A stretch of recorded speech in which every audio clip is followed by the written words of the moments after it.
Continuation of a class called Colonialism, Imperialism, and Resistance, which ends at 7. So we're taking advantage of opening the classroom to the community. Before we start, I want to acknowledge that we are meeting on stolen indigenous Eloni land. We acknowledge our presence on that land. I want to thank you all for coming, and I want to thank the panelists. I want to also acknowledge that we are at very critical times, not that all times are not critical. But these are especially critical times for us here in San Francisco State University and in the Bay Area and in the world. We are facing several crises at the university. There is a huge attack on ethnic studies. So we have a big coalition on defend and advance ethnic studies. And if you go outside afterwards, there are students who are on hunger strike. There are 4 students on hunger strike protesting. Heather, can you open for Albert, please? Protesting the lack of funding for the College of Ethnic Studies and basically the administrative starvation of ethnic studies. We also have an attack on the General Union of Palestinian students and on several students who participated in a protest against the racist mayor of occupied Jerusalem. There goes my computer.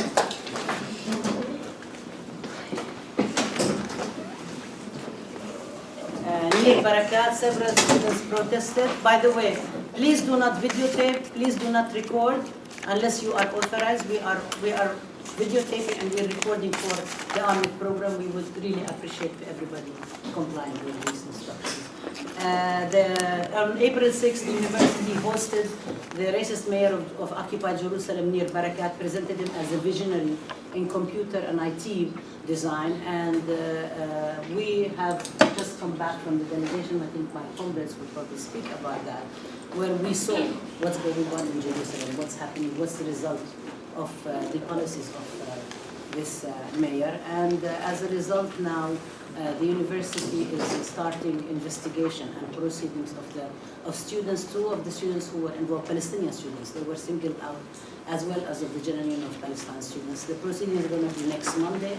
The students are asking that all of us and everybody will be available in order to give them support. If you are interested, you need to check the Facebook page of GOPS or contact GOPS.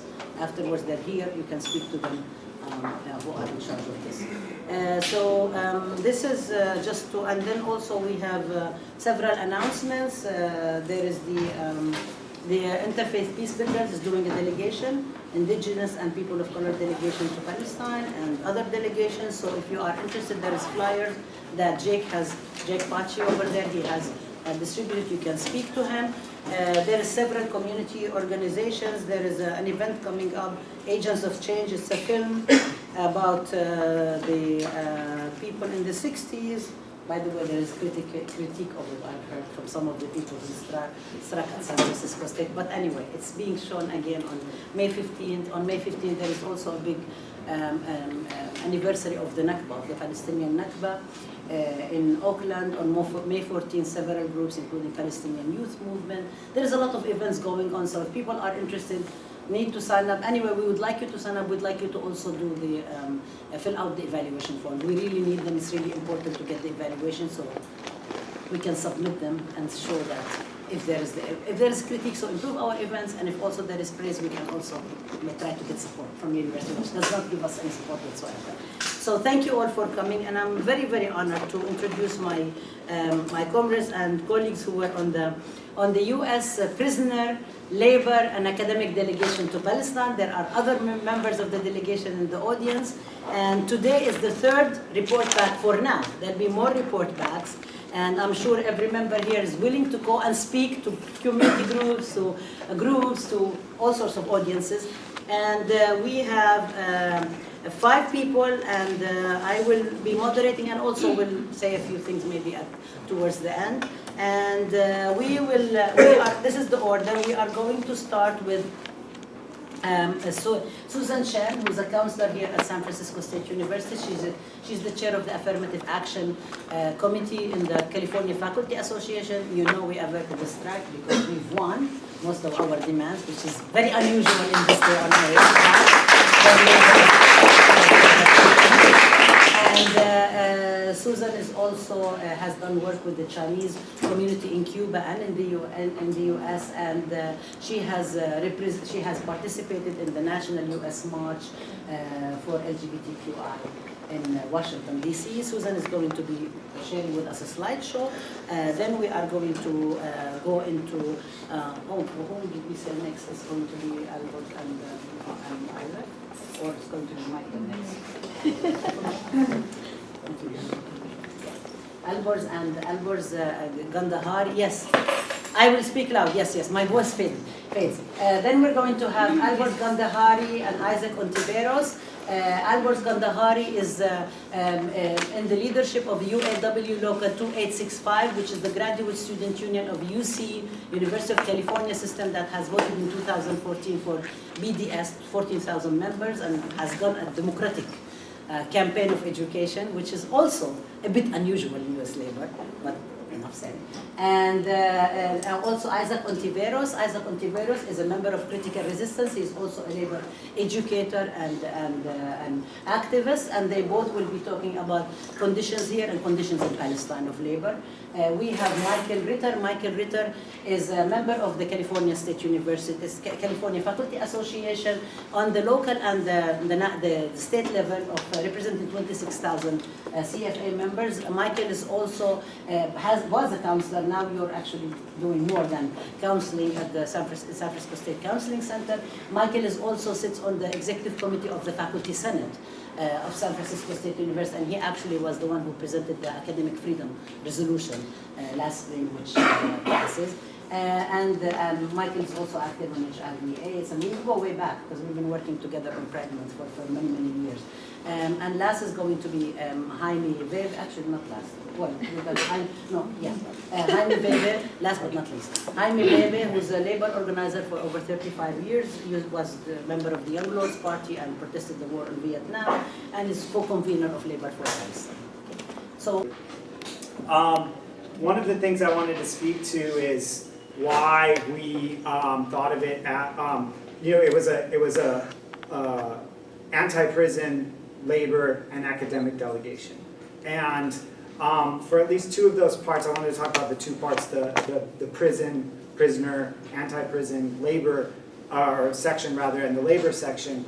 And for me, it brings up interesting questions if we think about colonialism and settler colonialism, whether it be in Palestine or in the United States, then I think there's key questions to understanding how that process attacks the ability of people to have a relationship to the land that they're from, to the culture that they're from, but also to the labor that they do, and what sort of control over that labor that they can exert. And so in thinking about the way, say, that the prison industrial complex is mobilized against working class people in the United States, I'm hoping that we can get into some discussion of parallels when we think and kind of flesh out terms of settler colonialism and so on in that regard. As Alborz said, in meeting, so we met with a lot of people in a lot of different organizations, and some of those were people that come out of the workers' movement in Palestine, and that was by talking to people from the Palestinian General Federation of Trade Unions and the women's sector of that organization, and then also people who are representing what Alborz alluded to, this independent union movement that has been on the rise for at least the past handful of years, if not for even longer than that, and expressed itself most militantly in this teacher strike recently. One of the things that was overwhelmingly clear from our conversations with people who were most directly involved in labor and labor struggle there is that the fundamental contradiction that faces working people in Palestine is Israeli colonialism. And so we definitely talked about, struggles for higher wages, struggles for workplace safety, struggles for workplace representation, and so on. But it's important to remember that the thing that is affecting everybody's life in sadly, some of the most violent ways that you could possibly imagine is colonialism. And if you think of a working person, then you think of the ways a person goes off to work, right? Where their house is, right? They leave their house, they travel to their job, they go to their job, they get their paycheck, they go to buy things, they come home, their children go to school, so on and so forth. Each of those aspects of a working person's life is brutalized, or at least attempts to be brutalized by the Israeli occupation. So it was very interesting when we talked with members of the labor movement there, and there was this teacher strike that was happening, so that was certainly something that people talked about quite a bit and struggled over and argued over, and it was a privilege to be in some of those conversations. But everything kind of led back to what is the role of labor in fighting Israeli occupation, apartheid, racism, colonialism? How can the economic demands of working people buttress an overall national liberation struggle? And I think, once again, there's interesting questions that we might ask ourselves in the United States in that regard. I hope it could be helpful, I wonder if it would be helpful to just lay out a few contours of what, if we're talking about labor, then I think we're automatically talking about capitalism. And I just wanted to kind of throw out some economic statistics that folks shared with us a little bit, and then I took the opportunity to look up a little bit. This is in no way comprehensive, but just to give a view of the ways in which where their labor goes and how it is situated in relationship to the colonial project. And just remembering that conditions of labor for Palestinian people are conditions of occupation, militarism, apartheid, colonialism, and I would say genocide as well. So fundamentally, one of the things that we need to understand is that the Palestinian economy is controlled by the State of Israel, right? So even the money that is even money that pours in, both money that pours in and pours out, the way that workflow goes, or the way that revenue goes, or anything like that, it's controlled by the State of Israel. And so if you look at something like revenue, for example, for the State of Palestine, 50% of that is controlled by the State of Israel. Interestingly, the revenue that's coming into Palestine, that's revenue that's coming into Palestine. It's coming from the State of Israel in its sharing of quote-unquote taxes. The second largest one is from international aid. So I think it's an interesting thing to think about when we think about conditions of labor and labor struggle, that whereas the United States is the largest, I believe the largest supplier of aid to the so-called State of Israel, it's also the largest supplier of aid to Palestine. And so just thinking about how colonial administration works, and so what happens, for example, when last year the United States cut half of its aid to Palestine, or sorry, 20% of its aid to Palestine. What sort of effects does that have? Particularly, as Al Boris pointed out, when that's flowing through the Palestinian Authority, which has less and less of a mandate amongst the people, and in fact takes that revenue and uses 30% of that to spend on security, and 10 or 20% to spend on things like healthcare and education, and so on. And so you start to kind of have this context, and so you think about what it means to be employed and try to do work there in that country. So for working people in Palestine, when I say Palestine, I'm going to mostly talk about what we call the occupied territories, but I'm going to talk a little bit about the 1948 area, or what the State of Israel calls the State of Israel. So the main industry, interestingly, in Palestine used to be agriculture. It is no longer agriculture. So if we think of some of those questions of why, then we start to understand how what land confiscation, seizure, and settler expansion of settlements does to ability of people to have an agricultural base to their work. and then also the direct targeting of olive trees, so on and so forth, by the Israelis. So the main industry today is construction type work,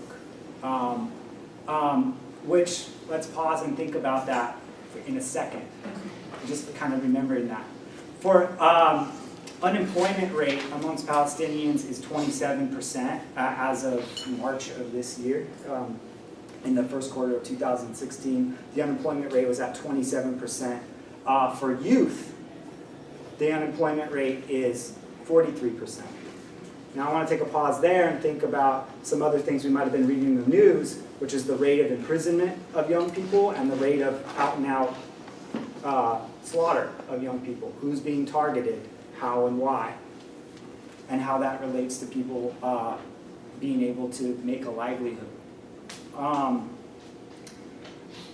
Another interesting thing that I want to share is the some newer statistics on the number of people who are living in the occupied territories that are employed in the 1948 areas, in the state of Israel or in Israeli settlements. Right now, that number is about 114,000 people go to work directly in the Israeli economy.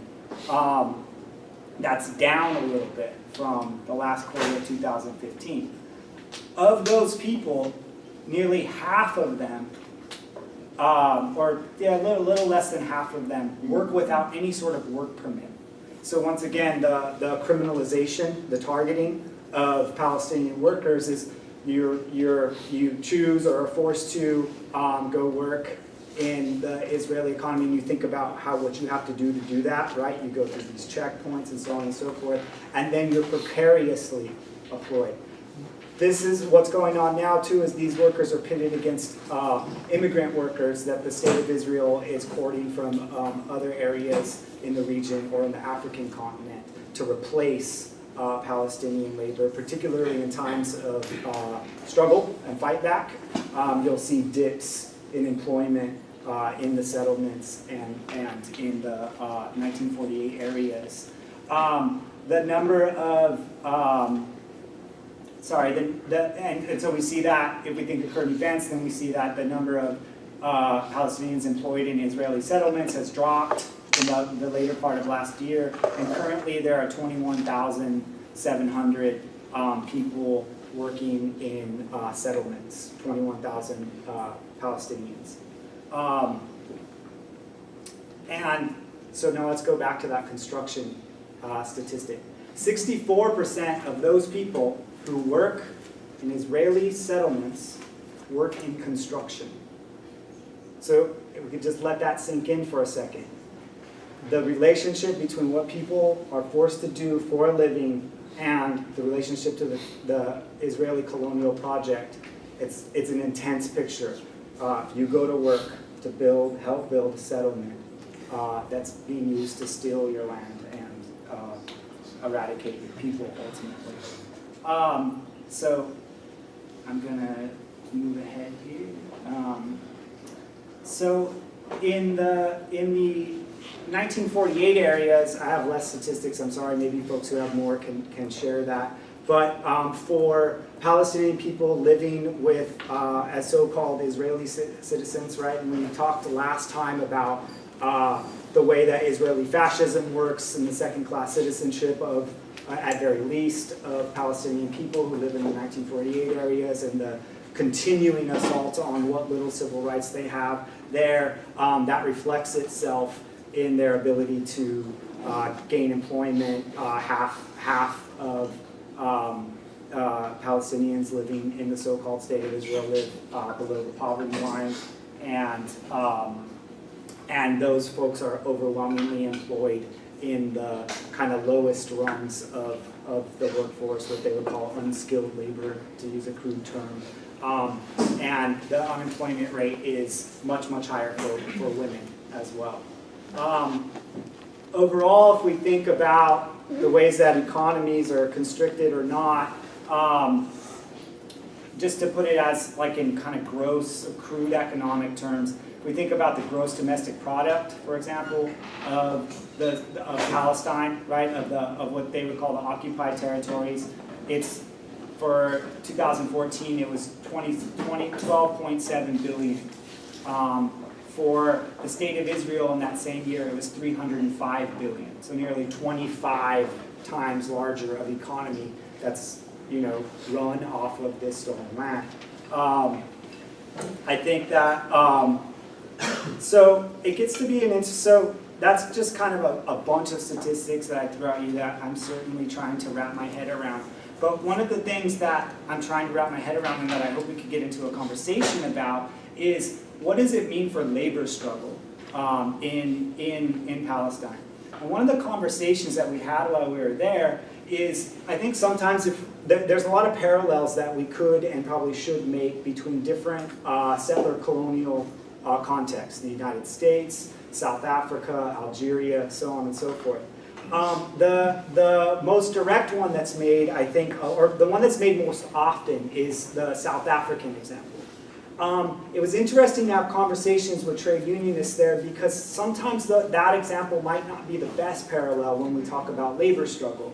If we think about the South African economy, it was very much based on the exploitation of indigenous South African labor by the settler regime there. For the Palestinian workers, that's decreasingly the case. So we certainly have over 100,000 workers that go from the occupied territory to go work, in the state of Israel's claimed boundaries. And you certainly have, about 20% of the 1948 area is Palestinian people, probably a little bit less, but around 20%. 20%. Yeah, and so but unemployment for them is much higher, like we just noted. So when we think about the amount of people who are going from the occupied territories into the so-called state of Israel, into the settlements, we're really only talking about 2% of working people in those areas. So when you think about strikes or the denial of labor or so on that were very important in these other colonial contexts, they have a different sort of texture here. It's not to say that they wouldn't be useful or whatever, but I think it's a fruitful complication. And one of the things in the discussion that we had with the trade unionists that we talked there was, so I'm asking that question. I'm like, so kind of denying labor to the Israeli economy, and they were like, well, that the Israelis would like to kill us all, so that's not going to be a huge threat. But one of the things that was fascinating to me is they started talking about these gates and these barriers that working people have to go through every day to move from one area into Jerusalem or into the 1948 areas or whatever it is based on what sort of permit you have. And so this person's like, there's one gate in particular, I think it's called Gate 300, does that ring a bell to anybody? There's some gate in which there's a lot of traffic, traffic of working people, wage laborers going on, and union members. And he's like, yeah, so that's a place. And I was like, well, a place for what? To not go to work, but then thinking, well, really you're not denying, that. He's like, no, a place to resist. And so it was this idea of he's saying, well, no, the trade unions certainly want to advocate to use their labor power, but right now the main focus of that is actually their state enemy, unfortunately, is the Palestinian Authority in that regard. But how they understood themselves in relationship to, at least in this instance, to the state of Israel was that the working people, union members, the union was a container for confrontation, militant confrontation with the Israeli state, saying that, well, no, these are sites of resistance. And if you look at the expressions of this most recent intifadas, you see at these different crossings and so on. So it was really interesting the ways in which they thought about their labor power, not just for workplace concerns or strikes or so on, but also as people in resistance and being part of the social struggle as well as the economic struggle. How am I on time? Am I like just way over? Okay. So I'm gonna stop, and I really just have a lot of questions, and so what the questions that I have are to think about parallels here. When we think about the expressions of settler colonialism in the United States, we can't help but think the way that things like the prison industrial complex is mobilized against the resistance of people, particularly black and brown people in the United States. And the way that imprisonment and policing affects the ability of working people to do their work or to even enter into any economy whatsoever. And so as we think of Palestinian people moving through these highly militarized zones to maybe go work, I think there's some parallels to thinking about that for people that are in prison, but also for the 65 million people in the United States that have a felony record, who are, have more than 6,000 restrictions on their ability to go do work, for example. And how then, in turn, though, how could unions take in the same ways we ask, how can unions take the folks we talk to in Palestine are talking about ways that unions are struggling and taking a stance against colonialism and against the comprador elements of colonialism. I think it's an interesting question for us who work in the labor movement when we think of settler colonialism here to say how can unions be used as a vehicle to fight back against some of the most intense expressions of settler colonialism in the United States as it relates to the people who would otherwise be part of maybe union members or part of a workers' movement who are being systematically iced out. So those are some of the questions. I hope we could talk about it more, and thank you for listening to me.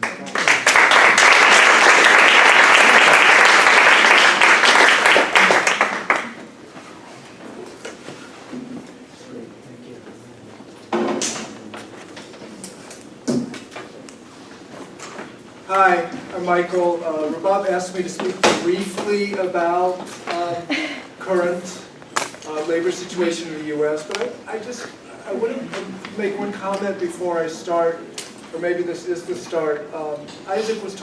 When Isaac talked about mass incarceration, high unemployment rates, people being killed by authorities, what comes to mind for you in our context? Communities in the U.S. who are being treated the same. I just wanted to bring that up as I start and talk a little bit about labor in the U.S. I can't talk about current issues without boasting a little bit and being proud of California Faculty Association, the faculty union at San Francisco State and throughout the CSU, who represent 26,000 members, 26,000 faculty members, and we just settled with a pretty good settlement. Not without waiting months and months and months without a contract, and coming all the way up the week before we were going to walk out and shut the system down. And finally they went, damn, these people are going to do it. They were right. I'd like to start my talk with a quote from Dr. Martin Luther King. I'm wondering, what does he have to do with labor? So I'm going to read this. The two most dynamic movements that reshaped the nation during the past 3 decades are the labor and the civil rights movements. Our combined strength is potentially enormous. We have not used a fraction of it for our own good or for the needs of society as a whole. If we make the war on poverty a total war, if we speak higher standards for all workers, for an enriched life, we have the ability to accomplish it, and our nation has the ability to provide it. If our two movements unite their social pioneering initiative, 30 years from now, people will look back on this day and honor those who had the vision to see the full possibilities of modern society and the courage to fight for their realization. On that day, the brotherhood of humankind, undergirded by economic security, will be a thrilling and creative reality. Interestingly enough, this speech was given to the Illinois State AFL-CIO in 1965. As you can see, as you can tell now, as you can imagine, the AFL-CIO and Dr. Martin Luther King did not always see eye to eye then, and it was clear that Dr. King was challenging labor to stand with African Americans in this context in the struggle for social and economic justice. A couple of years later, Dr. King traveled to Memphis to support striking sanitation workers, predominantly African American workers who were members of the local 1733. The strike was in many ways more than a dispute over workplace issues. It was a struggle for dignity for the predominantly African American workers, joining together in union to create a voice on the job in their community. I'd also like to note that local high school and college students were marching with the sanitation workers, and on one day, 22,000 high school students left campus and marched with the sanitation workers. It was while supporting the striking union members that Dr. King was assassinated by a sniper on April 4th, 1968.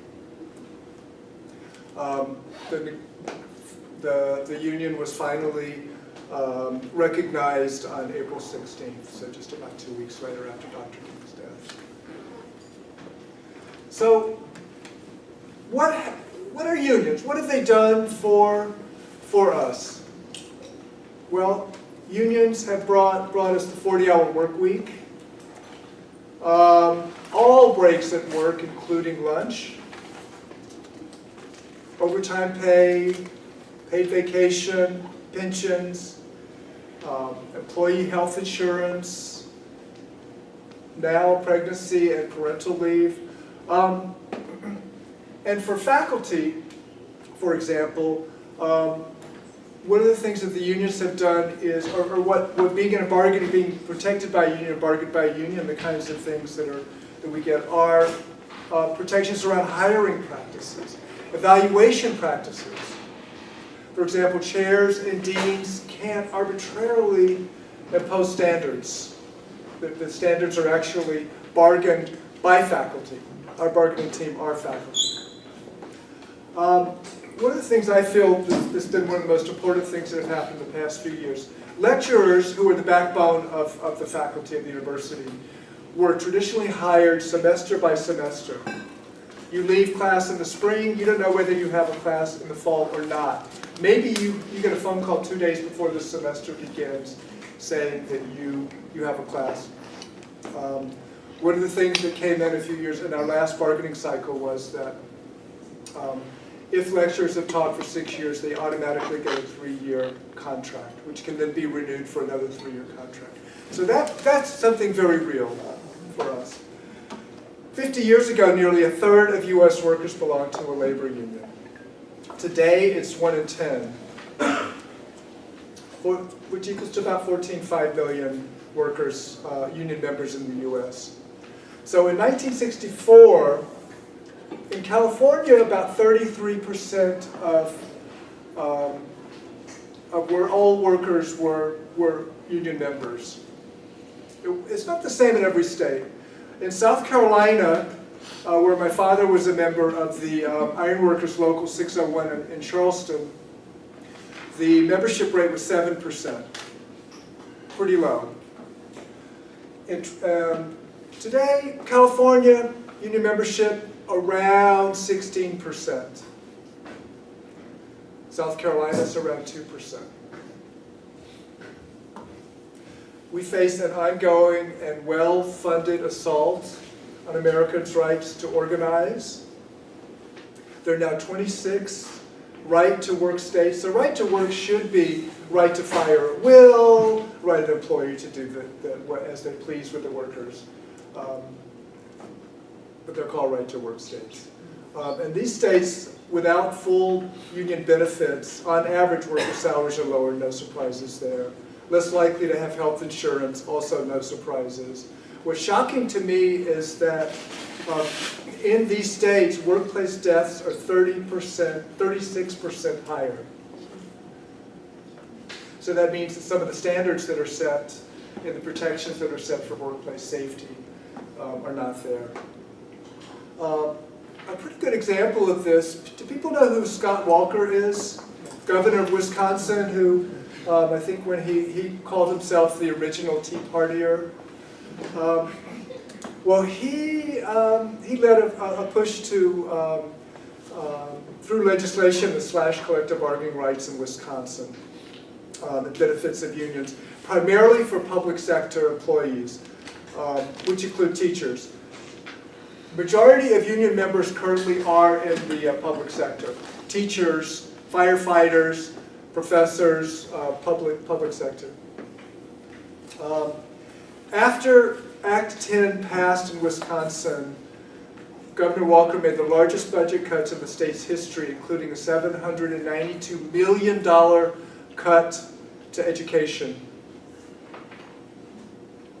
Earnings dropped 8 to 10%. Working conditions and other issues relevant to students were removed from the bargaining process. So issues like class size, out the window, assignment of additional duties were no longer negotiable. Older faculty were forced to retire.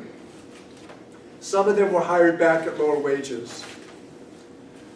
The gains over the decades made by organized labor were quickly vanishing. Since Wisconsin, West Virginia has become a right-to-work state. Indiana and Michigan, two bastions of the organized labor, right-to-work states. If we look in the shadow, who do you think is there? The Koch brothers from Wichita, Kansas. They're always in the shadows behind anything evil. So the Koch brothers are behind a group called, ironically, Center for Individual Rights. I guess that's not ironically. You're not collective, you're individual, and you only think about that. Which, of course, pushes the profit-driven agenda, including a drive to eliminate the minimum wage, and waging battles against any attempt to raise minimum wages. So the Friendly Koch brothers, through the Center for Individual Rights, targeted California recently. People familiar with Fredericks versus the California Teachers Association?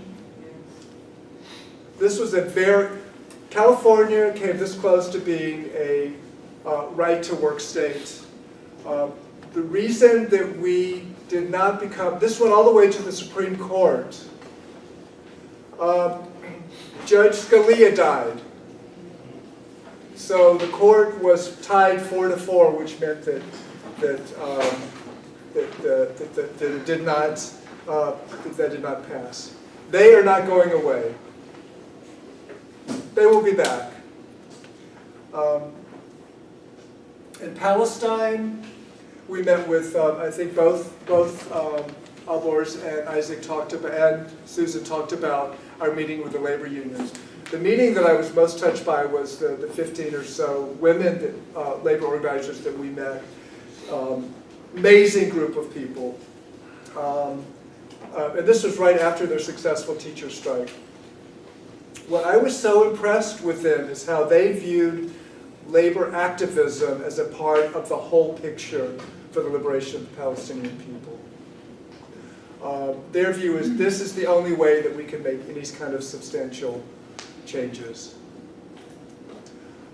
There are now and have always been challenges in some unions with leadership. One good example is the AFL-CIO that Albors was talking about with the American Federation of Teachers speaking out against BDS. But I also want to say that unions are dynamic. I believe that, that we can make and influence changes, and those of us who are members of unions must do this. And I'd like to use the AFL-CIO as an example of that. The first part of the 20th century, they were vehemently anti-immigration. They were afraid that workers coming into the country were going to take jobs away.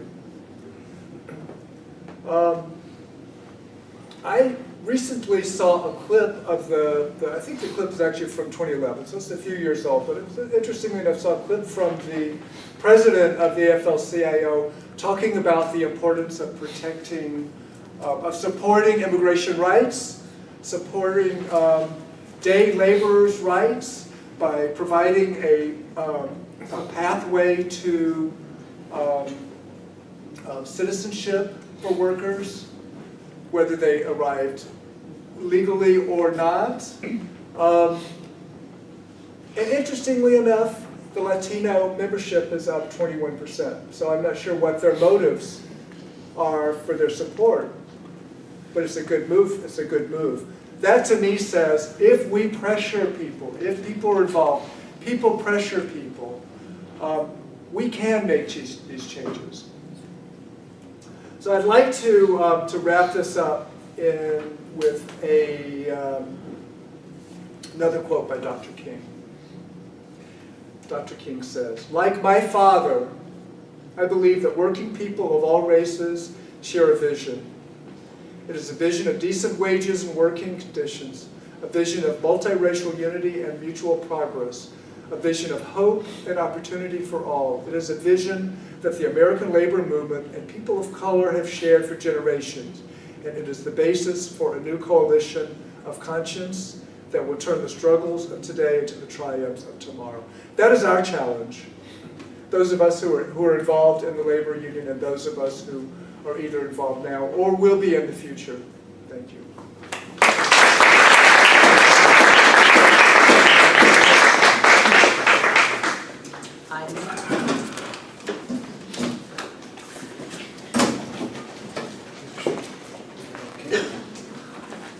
Well, this afternoon, there was a showing of a new documentary called Agents of Change.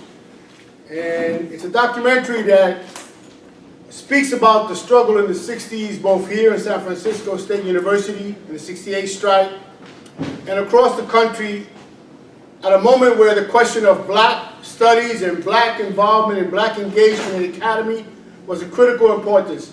And it also depicted the armed takeover of a campus in Cornell University, which was a very powerful moment that crystallized that period.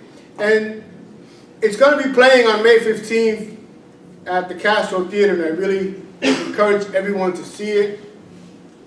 Keeping in mind that, and I'm sure that as in all documentaries, there is always a question as to who's in it, who's not in it, what is in it, what's weak in terms of it, but still I think it was a very powerful reflection, and it also connected to the present struggle here in the campus to uphold and to fight the defunding of the Ethnic Studies Department, but also across the country, the attempt to reverse and to eliminate ethnic studies, whether in Arizona, here, or other parts of the country. The thing about the film, in which I want to connect with us tonight, is the agents of change. How change comes about. It is through the involvement of those of us like us, young, older, but especially young, who take on a task that they may not have even contemplated. Many of the student leaders in this documentary depicted how they got involved as a result of the civil rights movement, the Students for Democratic Society, the free speech movement in Berkeley. That whole period started reflecting itself in their thinking and their involvement and their broader thinking. And of course, the Vietnam War, which hung over all of us. Now, why do I say this? Because that 60s also created a different dynamic in labor, in the U.S. labor. U.S. labor after World War II made a radical right-wing turn reflecting that Cold War period. And all of the left wing and the radicals and those who had a higher vision of society were removed. And with it was removed the connections to the communities, the connected to the broad issues, the connections to international questions, the connection to the class, race, gender. All those activists were eliminated, and instead we were imposed on with an agenda that only dealt with bread and butter, and don't talk about politics, don't deal with internationals. We, the higher officials, who will be connected to the state, who will be connected to the Democratic Party, we will tell you how to think politically. So we will tell you that, oh yeah, ipso facto, we support Israel. Ipso facto, we support counter-revolutions in Latin America. Ipso facto, we will support the U.S. against Cuba. So therefore, the historical tradition has been that the workers were kept in the dark, so that the billion or whatever number of money it is that Israeli bonds are in the hands of labor, members never knew about it, never voted on it, never debated, and never even knew that it was happening, except when those of us in certain arenas began to raise it. And that is a product of those of us who grew up in the 60s. The people who led the struggle here in 68, afterwards, many of them went to law. Others became professors, but a number of them entered labor. And one of the significant activists here is Clarence Thomas, who is a leader, or was a leader, or I think he's retired now, but still very active in the International Longshoremen Workers Union. And he was a strike leader. And he has been a consistent activist, leading many significant struggles, but recently was very instrumental in assisting and promoting within the ILWU support to stop an Israeli cargo ship from unloading in Oakland, both in 2010 and in 2014. That is reflective of the generation of us who entered labor as another avenue of continuing our social activism. We brought to labor our broader view of labor as being connected to the community and connected to the broad issues. And it hasn't been easy. We've taken our bumps, we've taken our lumps, we've been actually, many of us expelled, or issues that we brought up nullified. But it's continued. Now, labor historically has always lagged behind the broader, especially after the Cold War purge, lagged behind broad movements, but it has been dragged and pulled. Because in general, when you look at the divide of left and right, it's on the left side of the line, even if it doesn't really want to be. And it has to be pushed, and it has been pushed. So that even though the AFL-CIO at the time of Martin Luther King, the civil rights movement, was led by extreme right-wing, racist, chauvinist leaders, there was elements within the AFL-CIO who did help and support the civil rights movement, and Martin Luther King spoke at any number of conventions and events. So we need to frame that, and the reason I bring this up is because now we are entering a period where we see that, and I'm going to preface it by saying that any struggle that becomes an issue is usually as a result of the people who are leading that struggle.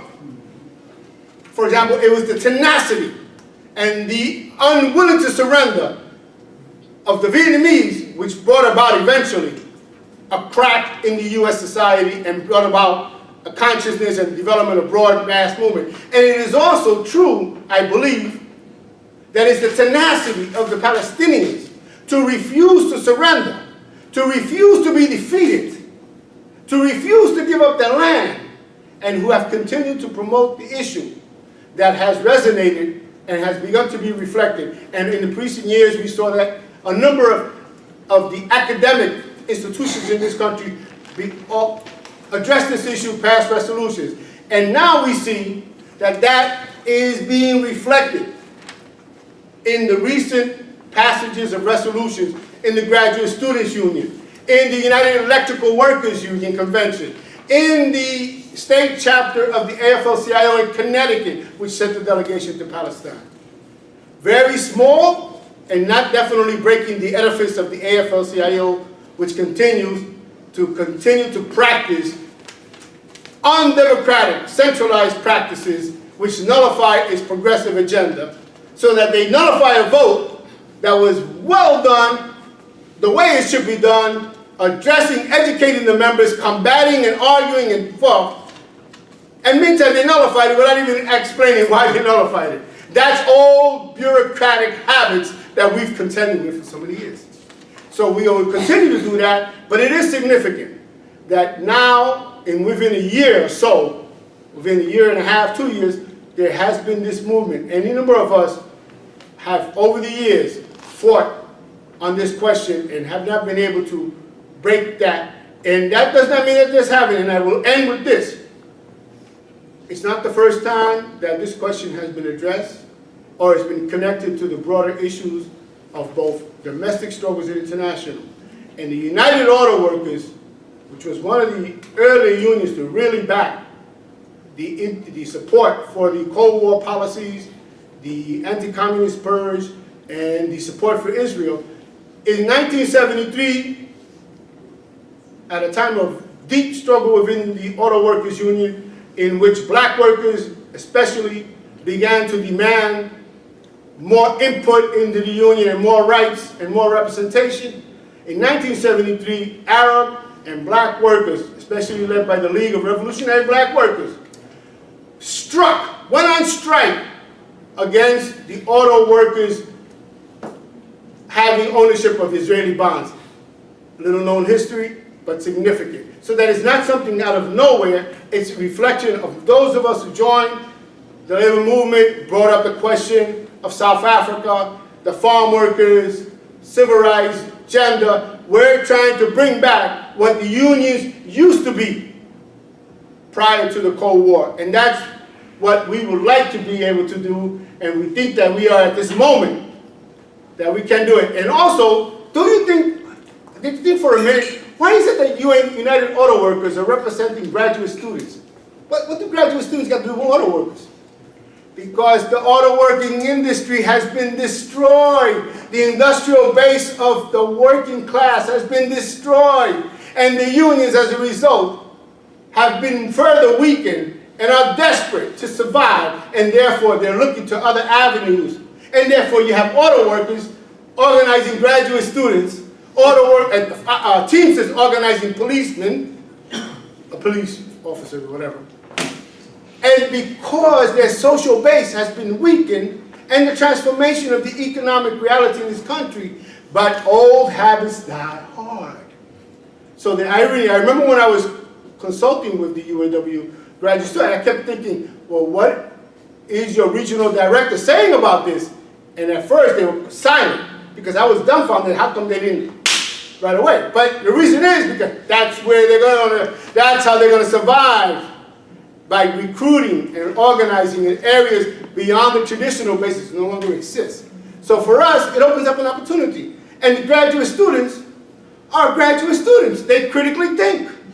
They wonder. They don't just accept what a union bureaucrat tells them to do. Not that workers did either, but unfortunately, in many cases, because of the history, we did. But graduate students and people in public sector, teachers and nurses, and other professionals in city public service, which is without it, the AFL-CIO would be worse. This is a layer of working class that's just not going to take a simple answer by a bureaucrat as to how they should think or vote, or whether they should vote for Clinton just because they say so, without actually input from the members. So I will conclude with that.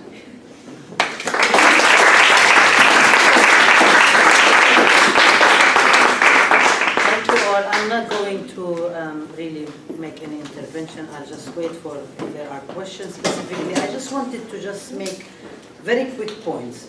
One is building on what Al Gore is saying when he said that Palestinian members in the ULW local 2865 actually have direct connection to San Francisco State University, because we have some of our graduates and also some of our former research assistants in the AMED program who've actually been involved in that. Okay, so we're really proud that we will continue to feed into that. Second thing I wanted to say is to build on what Michael is saying in terms of the Koch brothers.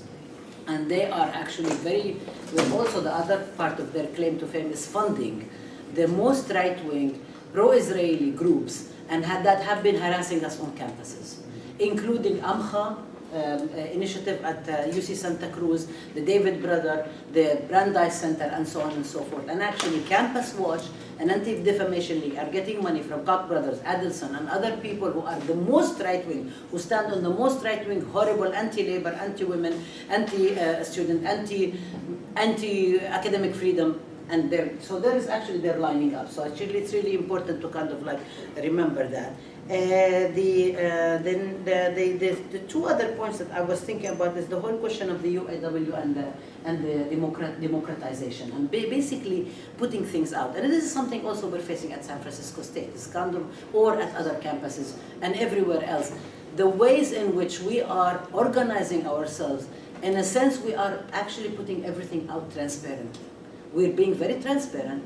We are very overt about things, and they are always doing backroom deals and they are always building these things, including what's going on today at San Francisco State of trying to penalize Palestinian students and other students who disrupted the racist mayor of Jerusalem. And there is all this pressure threatening the universe, saying if you don't discipline these students, what we're going to do is we're going to pull out the millions of dollars of funding and so on. So this is kind of like arm twisting that's going on. The last point I wanted to, actually one point, is the history of Palestinian labor organizing. And I think this is really important. This is the Palestinian workers in 1936 actually held the longest labor strike.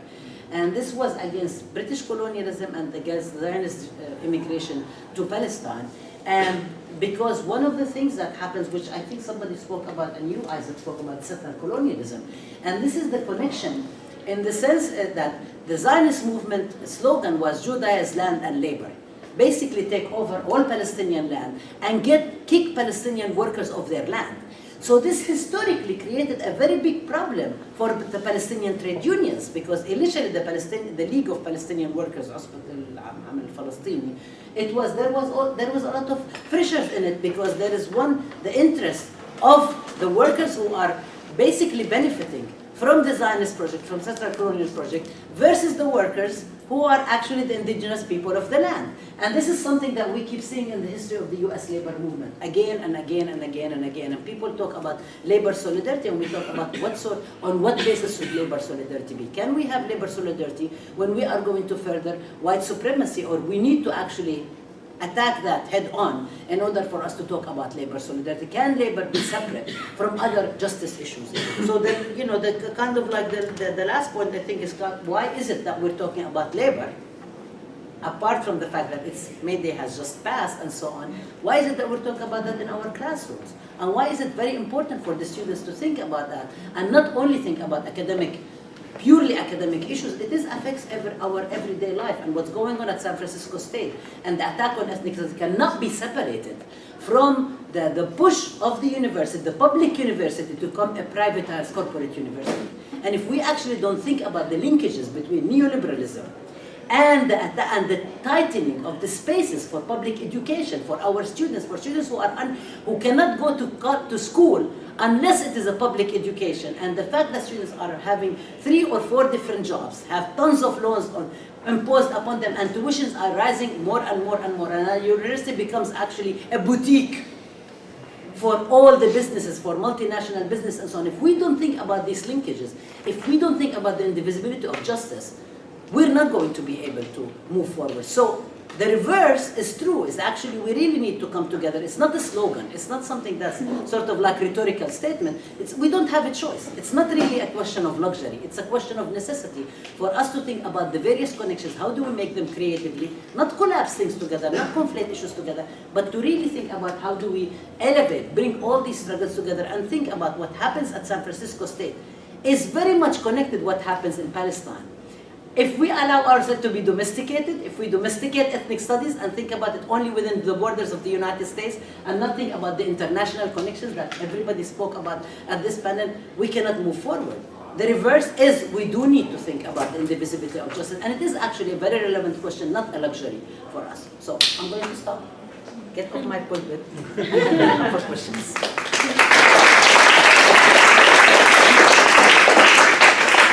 So we can take questions, comments, and people, can you just identify yourself when you speak so we know who you are? Yes, Steve. Yeah, I'm Steve Zeltzer, and actually I was in the strike Yes. Here at San Francisco State. But one of the things that I think the CFA has to confront is that there was a strike here, and the union at that time actually fought for open admissions, free admissions.